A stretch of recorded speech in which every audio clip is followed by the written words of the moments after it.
Senator Babet. Thank you. While Australians are closely watching the Reserve Bank's movements on interest rates each and every month, there is another activity of the Reserve Bank that demands our close inspection. In August of 2022, the RBA quietly announced a year-long study of central bank digital currency. This should concern every single Australian who values freedom. Under the guise of improving efficiency, the RBA study of a centralised digital currency is in fact a study on how to better regulate and control the lives of ordinary Australians.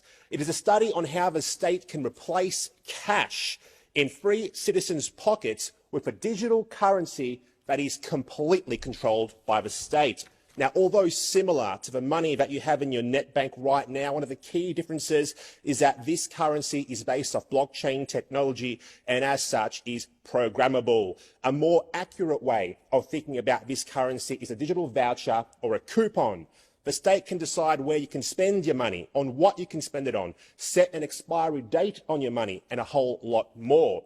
The fact that the CCP is excited by the potential for central bank digital currency is a huge hint that this is not something that Australia should be pursuing. So why are we contemplating this? The World Economic Forum, under the leadership of the unelected Bond villain-esque Klaus Schwab, have already declared their intention to provide citizens with a carbon allowance. We need to be given a carbon allowance, you see, in order to save the planet. How convenient. A central bank digital currency is the way in which such an allowance could be enforced upon every person on the planet.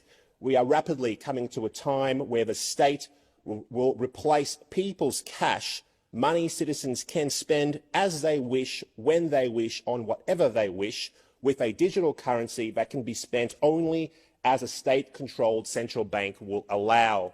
Why would we contemplate a world in which governments could freeze your spending on certain items because you have potentially reached what they deem is a safe carbon allowance for the planet? Why would we contemplate a world in which the state can determine how you may spend and what you may spend on at all? If you don't have the freedom to buy and sell as you wish, then you don't have any freedom at all. It is not beyond the realm of possibility that governments declaring that they must tackle some sort of financial crisis, demand that you spend your money in your account within a certain period of time before it expires. Remember Klaus Schwab promising that in the not-too-distant future we will own nothing and be happy. He wasn't joking. Anyone who doubts that the World Economic Forum intention or the reach of their tentacles into governments around the world have not been paying attention. Klaus Schwab, after all, did say that he has penetrated the cabinets, those are his words. A central bank digital currency would allow the state increasing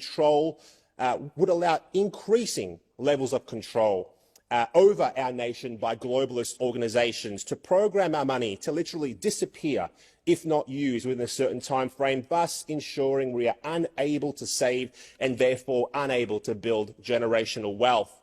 A central bank digital currency, as right now being considered by our very own RBA, is a high-tech way of turning citizens into slaves of the system.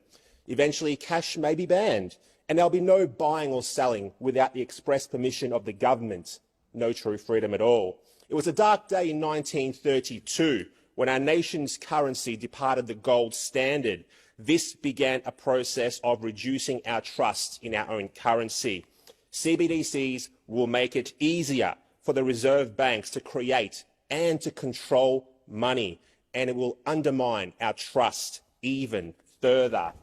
Now, if my parliamentary colleagues here in this place are serious about representing their electorates, rather than merely waving through a very clear globalist agenda that robs people of their freedoms, then they should and must oppose the idea of a central bank digital currency with every fibre of their being. Some will say that this is a conspiracy theory, but it is not a conspiracy theory. The RBA is very closely examining this right now. Thank you. Yeah, that's my kind of party, the United Australia Party. So sound the starting gun. You know we've just